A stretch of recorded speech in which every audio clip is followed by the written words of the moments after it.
Bismillahirrahmanirrahim. Assalamu alaikum. I am Sana Azim, lecturer of physics from Government Degree Girls College, Gulistani-Johar, Block 13. Today my topic of presentation is nuclear fission. Nuclear fission basically a process by which a heavy nuclide is split into two or more pieces. Here release a lot of energy. Nuclear fission में basically होता क्या है कि एक heavy nuclide split out होता है दो या दो से ज़्यादा पीसेस में. इस प्रोसेस में हमें लॉट ऑफ एनर्जी भी मिलती है. इसकी हम एक दूसरी another definition is that a reaction in which an atomic nucleus of a radioactive element is split by bombardment from an external source with simultaneous release of large amount of energy used for the electric power generation. A reaction in which the atomic nucleus of a radioactive element is split by a bombardment from an external source. इसका क्या मतलब हुआ कि एक radioactive element जिसका atomic number greater than 83 होता है, as you know that these are called the radioactive elements. अगर हम इसको बम्बार्डेंट करें, मतलब उसको स्ट्राइक करवाएं किसी भी एक्सटर्नल सोर्स से, तो इट विल स्प्लिट आउट. यहाँ पर हम एज एन एग्जाम्पल लेते हैं कि हमने एक यूरेनियम लिया और उसको स्प्लिट आउट कराया बाय द न्यूट्रॉन. जब वो स्प्लिट आउट होगा, जब वो बम्बार्डेंट के बाद स्प्लिट आउट होगा into two fragments, then it release some amount of energy plus 3 neutron. In a slow process we can see that इस इक्वेशन में आप देख सकते हैं कि एक न्यूट्रॉन आया और यूरेनियम से स्ट्राइक किया. यूरेनियम का atomic number 92 and atomic mass 235 है. जब इसने न्यूट्रॉन को कैप्चर्ड किया तो it becomes unstable and its atomic mass becomes 236. It can not remain in the unstable condition मोर.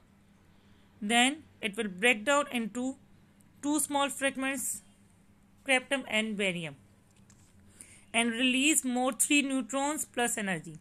एक न्यूट्रॉन आया, उसने कैप्चर्ड किया यूरेनियम ने, then it will become unstable. जब वो अनस्टेबल हो गया फिर वो ब्रेक डाउन हो गया दो फ्रेगमेंट्स में, क्रिप्टन और बेरियम में. उस टाइम उसने 3 मजीद न्यूट्रॉन निकाले और एनर्जी मिली हमें.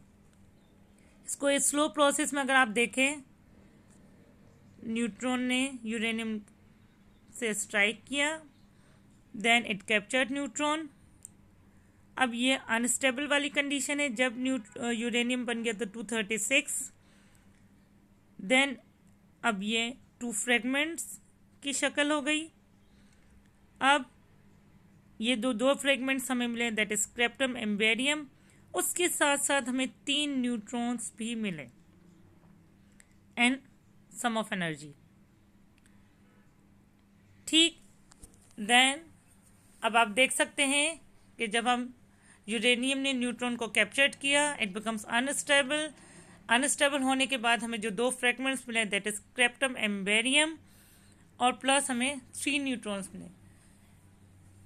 ये जो मजीद हमें 3 न्यूट्रॉन्स मिले हैं और एनर्जी मिली है, ये 3 न्यूट्रॉन्स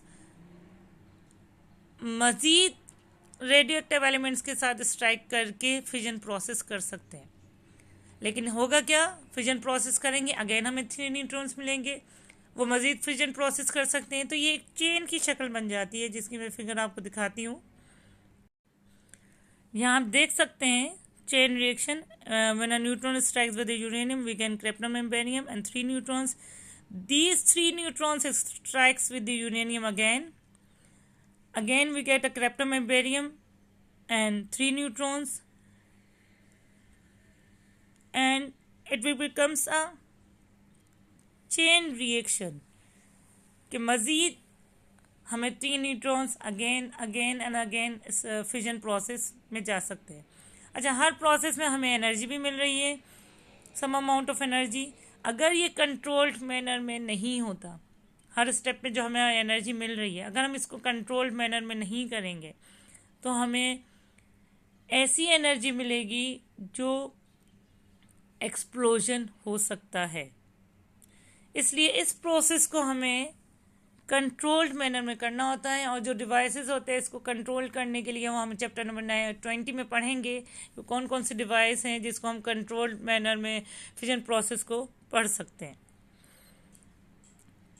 लेकिन आपको पता होना चाहिए कि फिजन प्रोसेस में ये चेन रिएक्शन होगा, क्योंकि मजीद न्यूट्रॉन्स अगेन स्ट्राइक करेंगे with the heavy nucleus, then again we gain the fragments and neutrons also. Control, अच्छा, फिजन प्रोसेस जो बेसिकली यूज होता है, या जो इसकी गुड थिंग है और जो इसकी बैड थिंग है, वो that is a controlled chain reaction in a reactor used in a nuclear power plant to produce electricity. Fission process basically electricity produce करने के लिए यूज होता है पावर प्लांट्स में, और जो वही जो मैं आपको ऑलरेडी बता चुकी हूँ कि एक्सप्लोजन के लिए या क्रिएट इनक्रेडिबली पावरफुल वीपन्स के लिए अनकंट्रोल्ड चेन रिएक्शन यूज होगा, यानी हार्मफुल होगा अगर हम इसको अनकंट्रोल्ड जो है मैनर में चलाएंगे तो। Now this is the end of this section. Again हम इसको कंटिन्यू करेंगे नेक्स्ट टॉपिक के साथ। इसके बाद जो मैं सेकंड टॉपिक आप लोगों को शेयर करूंगी, that is about fusion process.